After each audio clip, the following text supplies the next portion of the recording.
Good evening. A new app for the smartphone age for LGBTQ millennials. LGBT Pride was celebrated in the East Bay and the St Jubilee Festival for HIV awareness. All that on this month's edition of Outlook Video. Good evening and welcome to Outlook Video, your nationally recognized, award-winning news magazine for the LGBTQ community. I'm Roberta Gonzalez-Craig. And I'm Raymond Donald Hong. We start tonight's program with Roberta's interview with someone who started something new in the LGBTQIA+ community. Not only does it get better, it gets longer. Oh, yes, that's right, Raymond. Most millennials are accustomed to finding information at their fingertips via the internet. That makes my next guest and her progressive platform all the more relevant for today's times. Angelic Williams is the founder of MyUmbrella, a new app and safe platform for marginalized members of the LGBTQIA+ community to connect and more. And it works with my old iPhone 5 here. Hey, there you go. Here's a question for you. What do hula girls, politicians, and bull riders have in common? They're movers and shakers. Yep, but better yet, they were all in the Oakland Pride celebration. Christine Hancock and Kim Lawson were up there back in September, where Oakland Mayor Libby Schaaf rode in on an unconventional mode of transportation. More on that later in the half hour. My mind is running wild. On September 22nd in downtown San Jose, the county hosted a free HIV awareness street festival. Eric Chong and I were at the St Jubilee to interview groups and organizers. That'll be in later show. All that later in the program, but first, Angelic Williams of MyUmbrella. Tonight we welcome Angelic Williams. She's the co-founder of MyUmbrella. I'm sorry, Angelic, that is such a tongue-in-cheek thing to do, but I couldn't resist it. Your mission statement says it all, Angelic. A safe platform for marginalized members of the LGBTQIA+ community to connect, share stories, and navigate the journey of living openly, authentically in their relationships, families, and friendships. Again, thank you for coming to Outlook Video. Thank you for having me. Now tell us about MyUmbrella. I mean, you have a picture of this umbrella that covers things. Tell us, how does this tie into what this app does? Right, so MyUmbrella, it's meant to be a safe outlet for members of the LGBTQIA+ community. The acronym gets longer and longer each day. Doesn't it though? It does, but it's really meant to augment and really be an extension of traditional social media. So what happens today is on Facebook, you know, you have your boss, your best friend, your second grade teacher, your grandma, everyone is on Facebook. So if you were to say something, everyone would know. Conversely, on Instagram, it's really about living your best life rather than your real life. And so if you're not out, if you're not comfortable, if there's just certain personal things that are unique to you as a member of the community, you don't really have a place to say that. And as a result, you end up coping with it in more detrimental ways. And so MyUmbrella is meant to be that safe outlet for the community. I really like the fact that you emphasize that it is a safe place for people to do this. And you still, I mean, even we think in our times that as our community has evolved, that these things are more acceptable.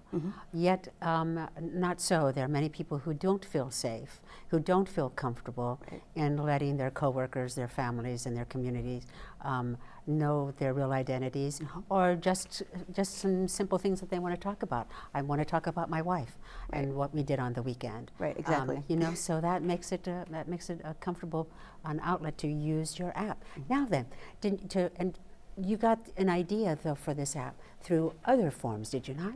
Yes. Tell us about that. Yeah, it was a couple of different things. So one was just my own personal experience. Sure. I was talking just kind of through the early infancies of this idea with a friend of mine, and he said to me, well, coming out for you must have been easy because you grew up here, and by here he meant San Francisco. Yeah. And, you know, it's a very close friend of mine, and I was so offended that he said that to me because I thought, you know, how dare you say that? It doesn't matter that I grew up in San Francisco, which is a very open area, open community. For the most part, It's still a very insular and isolating experience. And, you know, that really caused me to think more inwardly about my experience. and that I was very fortunate to grow up in San Francisco. I was very fortunate to grow up with the friends that I did, but other people in other parts of the world or the country don't have that. You know, places like Alabama, places like Nebraska, places even like Maine, that's just not a thing. Yeah, especially people of color. Right, it's not okay. And so I was discussing this, and my friend said, well, you know, it's interesting because we know the safe places to go here, but does someone in Mobile, Alabama know the safe places to go? And she mentioned this concept of the Green Book, which existed in the Jim Crow era, which was a safe guidebook for African Americans to travel as they were, you know, crossing state lines, different cities where they can go without being harassed or humiliated or anything like that. I read about that, and that was started in 1936, and it went through 1966. Correct. So that was a great resource for people. Correct. Yes. So you built on that idea. Exactly, and what was so amazing about the Green Book is that it did last so long, and that in print. I mean, that's the magic of it, is that it existed in print. There was no Google to go find this. This traveled by word of mouth, and so I thought if we could harness the same concept for LGBT-friendly businesses and organizations for the community, that would be fantastic. So you get people, people can get in touch through your app with anything from health services to social places to go and comfortably you know, socialize, or dances or movies and all sorts of things of that nature? Exactly. So our app is a little bit twofold, in that it acts as a traditional social network like a Facebook feed, but there's also an added feature where you can find businesses that sign up on our platform. So that's how they interact. Yes, and all LGBTQIA plus resources for them. Correct. Oh, that's wonderful. That's wonderful. Now, you started this when? In 2017, I started. Okay. So that's when I So this really is pretty started. new. Yes, very new. Yeah, this is pretty new. And how has been the response? The response has been great, actually. We've done a few Pride events in the Bay Area, and I sponsor a couple others in other cities. And you know, every now and then during that event, someone will come to me and say, "I've been waiting for this." You know, like, or someone else that's a little bit older will say, "I wish that I had this when I was growing up." And yes, indeed. Right. I mean, even me. I mean, I wish I had that. Yes. And it's been really nice, especially now. We launched in June of this year for Pride Month, and so you know, we've had people now come back and they can understand a little bit more what the app is. And what's great is it's not just connecting the individuals to the organizations, but the individuals get to connect with each other and have that real human connection. And so our tagline is no swipes, no likes, no pressure. So terrific. I make it very clear we're not a dating app. Good deal. It's not a popularity contest, and there's no pressure to be anyone but yourself. And so you see people come in and talk about a date they had or just something terrible that's happening to them, and you know, people respond and they say, "Hey, I've been there, it's okay," and it's just really nice to see that. It's very, very reaffirming. Exactly. Yes, excellent, excellent. Exactly. Well, what you do is fantastic. And I'd like to thank you once again for being on the show and telling us about that. Please let our viewers know how they can reach you, and what is the website and how can they get onto this app? Yes, if you search myumbrella.co online, that's co, not .com. Or if you're on the App Store or Play Store, search MyUmbrella HQ altogether, you'll find us there. Terrific. Well, okay. Now you know a great place to come out and to share and enjoy. Once again, thank you so much for being with us. Thank you for having me. Right. It's National Coming Out Day. Those who are LGBTQ+ coming out. Yay! Those who are allies. Yay! Those who support the transgender community. Yay!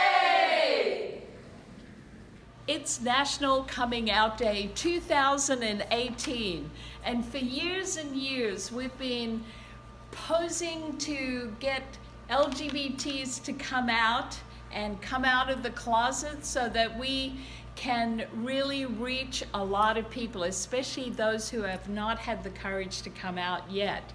However, this year, Silicon Valley Pride did such a great job of having the best pride ever. For National Coming Out Day, we are also asking our allies to come out in support of our community. That's part of it. The other part is, with the political climate that we have right now, we need all the support we can get, and you know what I mean. And thank goodness at the Billy DeFrank LGBTQ plus Community Center, we have a ton of allies. We have the Women's March who meet there, and they were even there tonight organizing March to the Polls. And we have the March for Our Lives that have made the Billy DeFrank Center their home. So allies are coming in and out of this center all the time.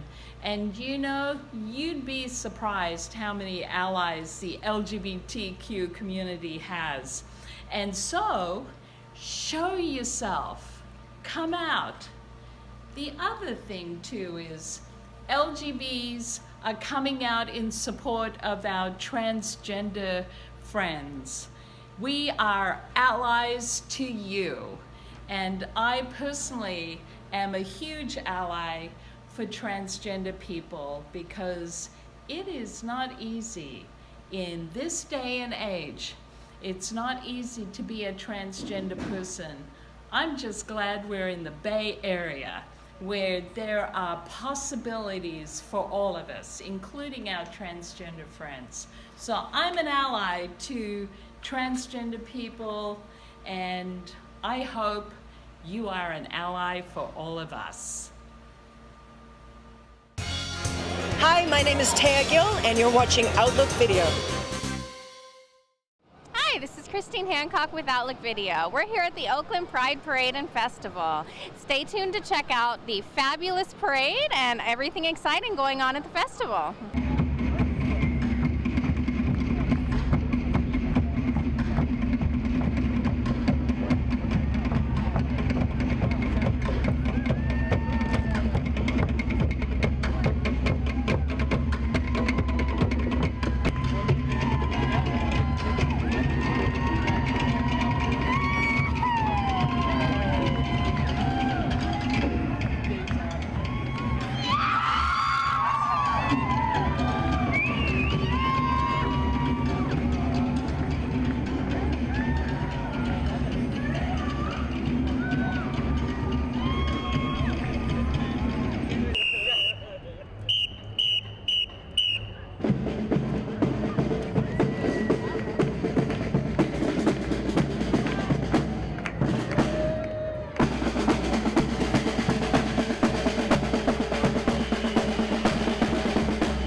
Oakland Mayor Libby Schaaf. Libby, thank you so much for being here with us. Thank you. Happy Pride. Happy Pride! So I saw you in the parade riding that industrial sculpture. That was a fabulous entrance. Yes, that is the official car of the Mayor of Oakland. It is a fire-breathing, turbocharged metal snail. But it has been my official ride since I became the mayor almost 4 years ago. And it just fits the mood and the celebration today. That's awesome. I love it. You are owning your entrance there. So tell us what it means to be to you to be in the Pride Parade today. Well, listen, as the mayor of Oakland, I am so proud that our community has always been a city that lifts up everyone, celebrates everyone, all kinds of families, all kinds of orientations, identities. That is who Oakland is. We love our LGBTQI community. This is Christine Hancock with Outlook Video. Thanks for joining us for our coverage of the Oakland Pride Parade and Festival.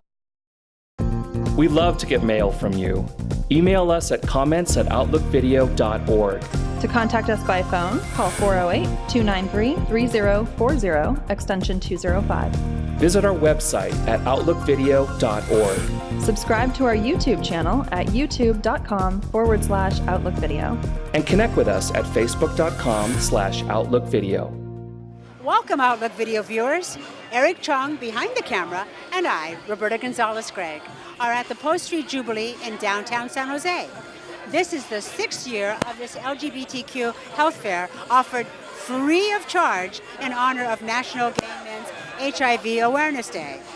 This event features drag performances, dancing to lively DJ beats, musical performances, and the Electric Spectrum Circus, to name a few.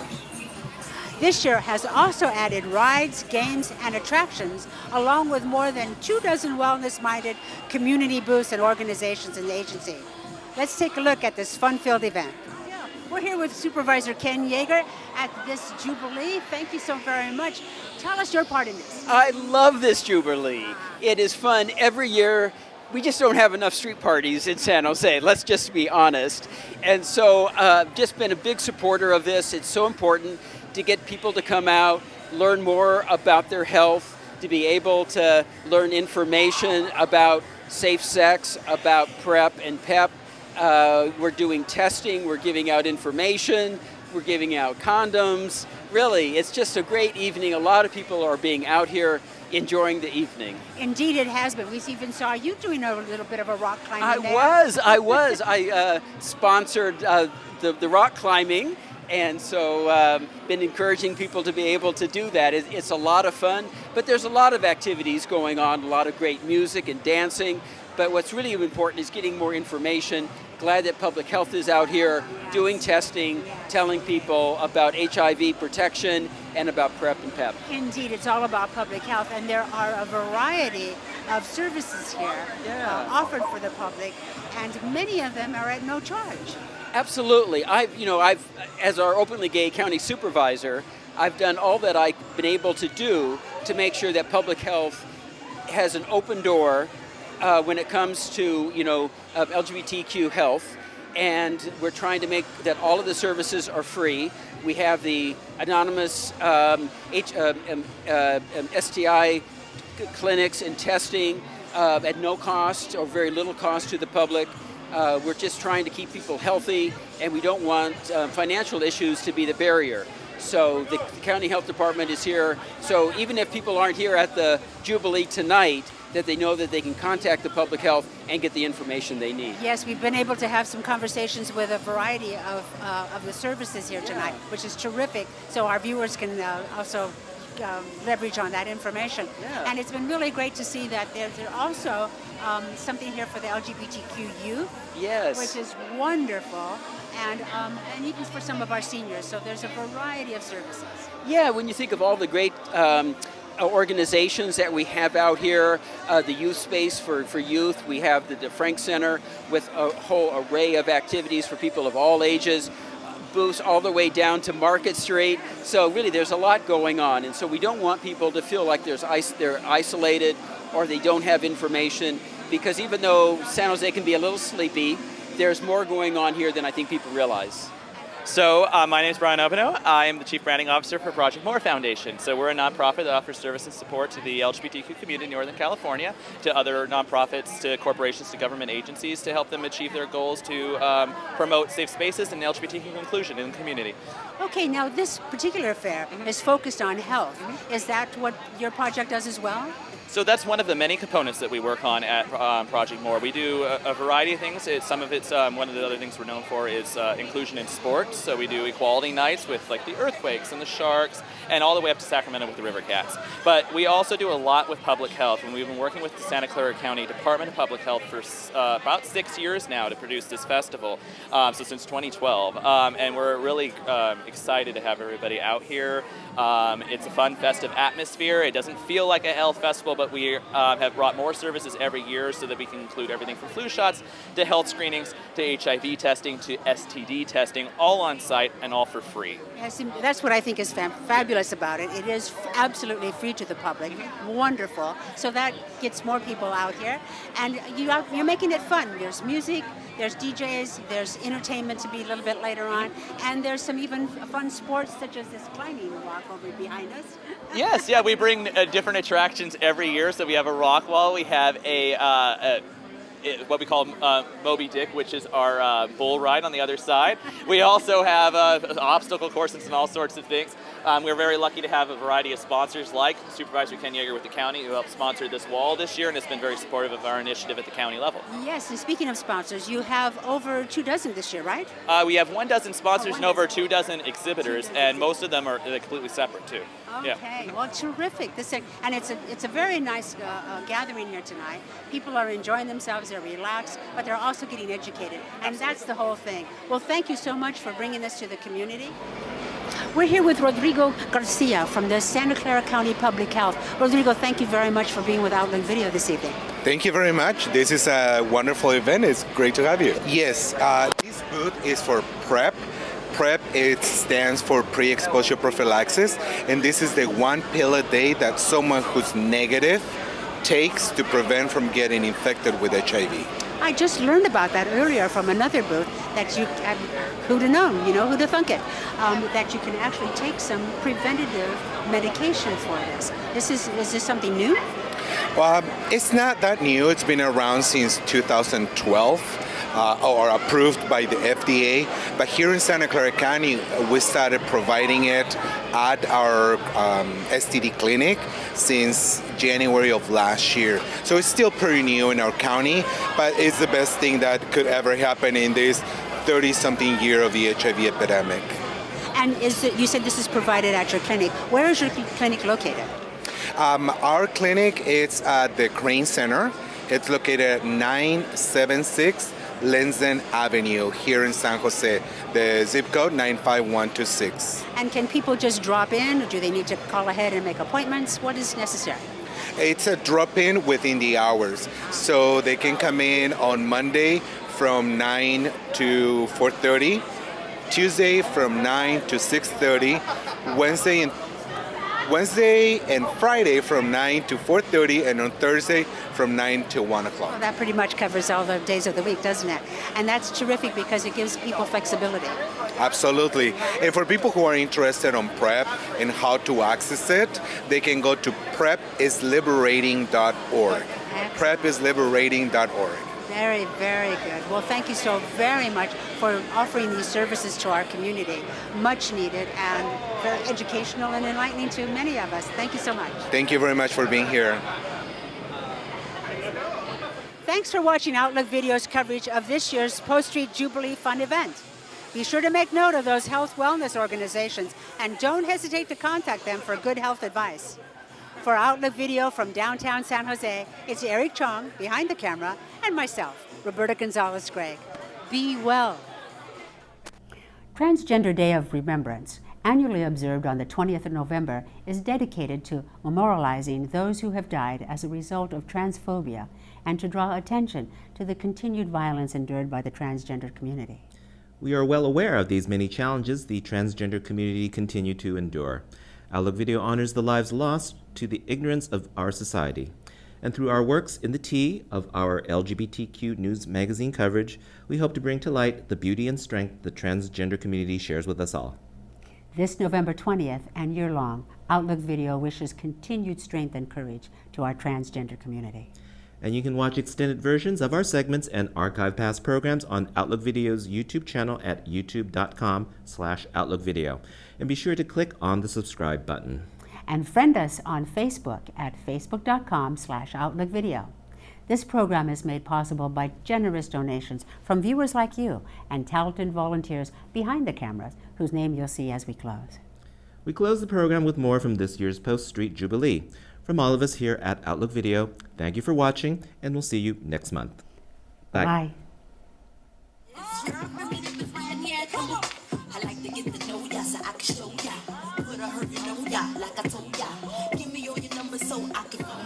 So we're a nonprofit organization. We serve the low-income community. Majority of our patients are Medi-Cal and Medicare. And it's right here in San Jose? Yes. Our mental health clinic is located on 160 East Virginia Street here in San Jose. Our health clinics are located all throughout San Jose. We have St. James, Elm Rock. We also have one in Gilroy and El Viso.